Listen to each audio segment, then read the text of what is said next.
तो स्वागत है आप सभी का डायसेप्ट के यूनिट एंड डायमेंशन के लेक्चर नंबर 3 में।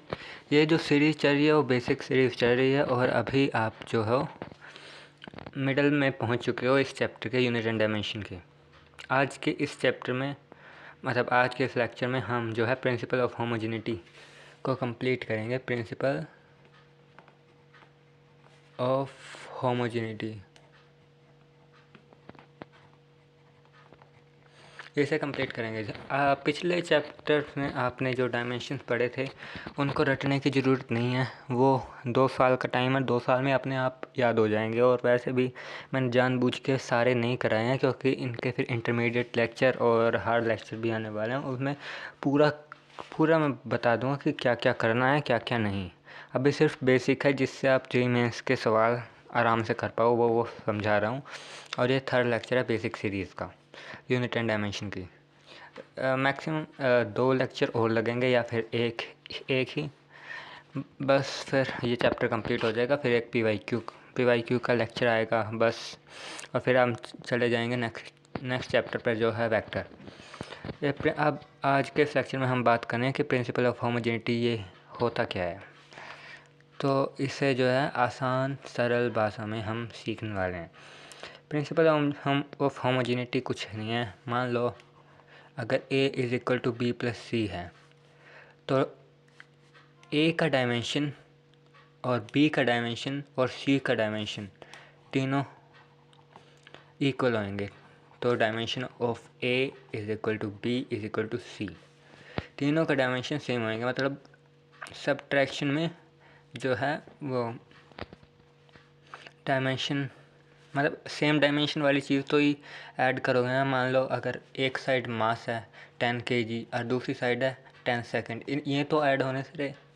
तो यहाँ पे भी 10 kg होना चाहिए, अगर यहाँ पे मास है तो यहाँ पे भी मास होना चाहिए। इसलिए मल्टीप्लिकेशन में जो है ये यहाँ पे क्या बोलते हैं इसे, हाँ सेम डायमेंशन ही होता है। लेकिन हाँ, और यही सब्ट्रैक्शन में भी मान लो a is equal to B minus C है तो dimension of a is equal to dimension of b is equal to dimension of c, ठीक है। लेकिन अगर यहाँ पे ये लिखो a is equal to B C B multiply C, तो dimension of a is equal to dimension of B C. इस a का डायमेंशन इन दोनों के जो मल्टीप्लाई करने के बाद जो डायमेंशन आएगा उसके इक्वल होएगा।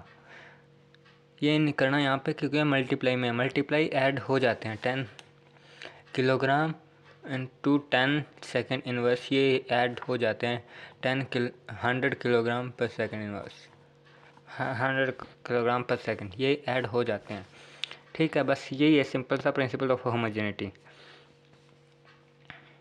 अब आगे चलते हैं। आगे क्या है इसमें, द प्रिंसिपल ऑफ होमोजेनिटी कुछ नहीं है, बस कुछ एक ध्यान रख लो। जो ट्रिग्नोमेट्रिक रेशो हैं, ट्रिग्नोमेट्रिक रेशोज जो 10th में आपने सीखे थे, साइन थीटा टेन थीटा, इनका कोई डायमेंशन नहीं होता। इनका डायमेंशन और डायमेंशनलेस m0 l0 t0। वैसे ही पाई ई ये मैथमेटिकल जो कांस्टेंट है ये डायमेंशनलेस क्वांटिटी होती है, ठीक है।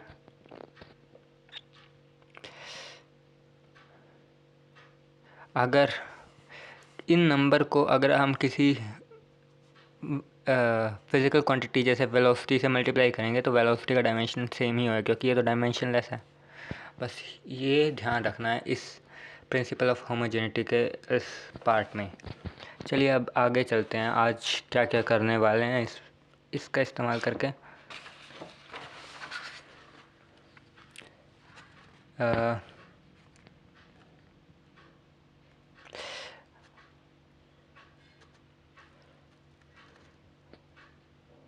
आगे हम चलने वाले हैं, जैसे कि अब हमें निकालना है किसका, हाँ अब हम डायमेंशनलेस क्वांटिटी को पढ़ने वाले हैं, ठीक है। डायमेंशनलेस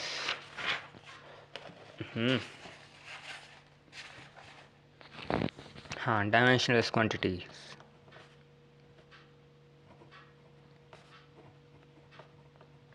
डायमेंशनलेस क्वांटिटीज़ क्या होती हैं? ये वो क्वांटिटीज़ होती हैं ये वाली, इनका कोई डायमेंशन होता ही नहीं है। जैसे कि first example strain, doctor strange नहीं, स्ट्रेन। स्ट्रेन को बोलते हैं change in length divided by original length. ऊपर भी लेंथ है, नीचे भी लेंथ है, L L cancel, m0 l0 t0।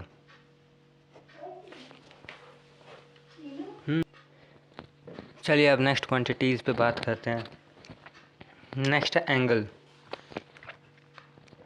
Angle तो आपने 9-10 में पढ़ा ही होगा, arc length divided by radius. ऊपर भी लेंथ है, नीचे भी लेंथ है, तो ये कट जाएगा इसका dimension m0 l0 t0।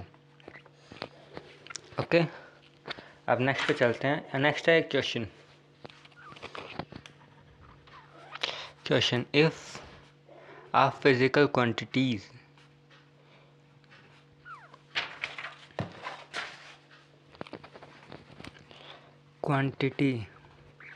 is dimensionless,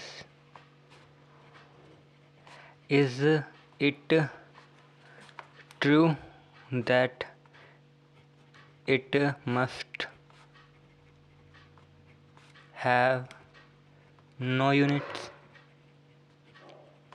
मतलब अगर कोई डायमेंशनलेस क्वांटिटी है, क्या ये ज़रूरी है कि भाई अगर वो डायमेंशनलेस है तो उसकी यूनिट भी नहीं होगी? तो ये हो जाएगा फाल्स। जैसे कि साइड एंगल, सॉलिड एंगल,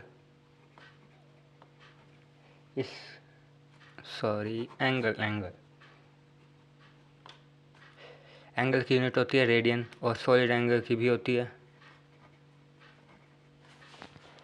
समझे?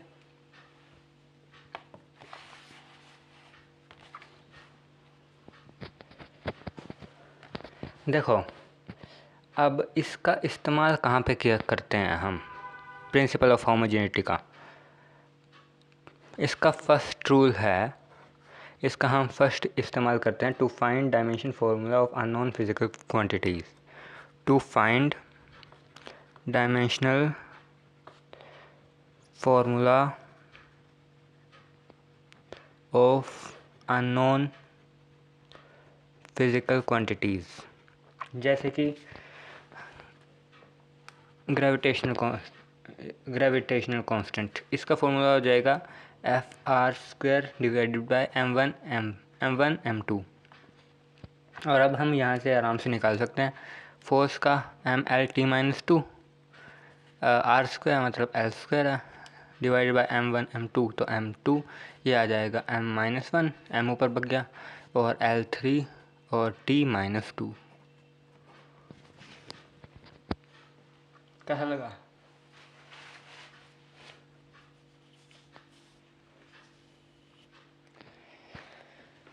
अब नेक्स्ट हमें निकालना है कोफिशिएंट ऑफ विस्कोसिटी का। देखो हम कैसे निकालते हैं, हमें सवाल ऐसे पूछा, हमें एक फॉर्मूला दे देगा F = 6 पाई ईटा RV, और बोल देगा ईटा जो है कोफिशिएंट ऑफ विस्कोसिटी है,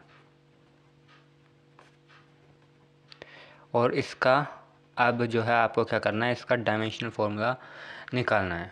अब हम कैसे करेंगे, ईटा को यहीं रखेंगे और F divided by 6 pi RV। 6 पाई तो डायमेंशनलेस है, तो यहाँ पे इसे बाहर निकालो। F का डायमेंशन फार्मूला mLt-2, और नीचे ये है L, और वेलोसिटी का डायमेंशन फार्मूला LT-1, तो ये आ गया mL-1 T-1। ये आ गया कोफिशिएंट ऑफ विस्कोसिटी का डायमेंशनल फार्मूला। ऐसे ही आप कहीं के डायमेंशनल फार्मूला निकाल सकते हो। मैं आज आपको जो है होमवर्क फिर दूंगा कि आपको किस किस के इलेक्ट्रिक फार्मूला मतलब डायमेंशन फार्मूला निकालने हैं। कम से कम 20 क्वेश्चन मैं देने वाला हूँ, कम्युनिटी पोस्ट में देख लेना, ठीक है? और उसका जो है उन सब के आंसर जो है कमेंट सेक्शन में देने हैं आपको। अगर आपने ऐसा कर दिया तो मैं समझ जाऊंगा आपको डायमेंशन निकालने में कोई दिक्कत नहीं हो रही। ठीक है, तो चलिए फिर मिलते हैं। आज की क्लास को छोटा ही रखते हैं क्योंकि नेक्स्ट चैप्टर, हाँ अभी दो लेक्चर और लगेंगे इस चैप्टर को के बेसिक्स को समझने में। तो फिर मिलते हैं फिर नेक्स्ट लेक्चर में। और होमवर्क जो मैं दूंगा कम्युनिटी पोस्ट में वो करना है सभी को। ठीक है, अगर कोई समझ नहीं आया तो डाउट पूछ सकते हो, मैं अलग से वीडियो बना दूंगा आप सभी के लिए। ठीक है, तब चलिए मिलते हैं, तब तक के लिए bye bye, take care, love you all.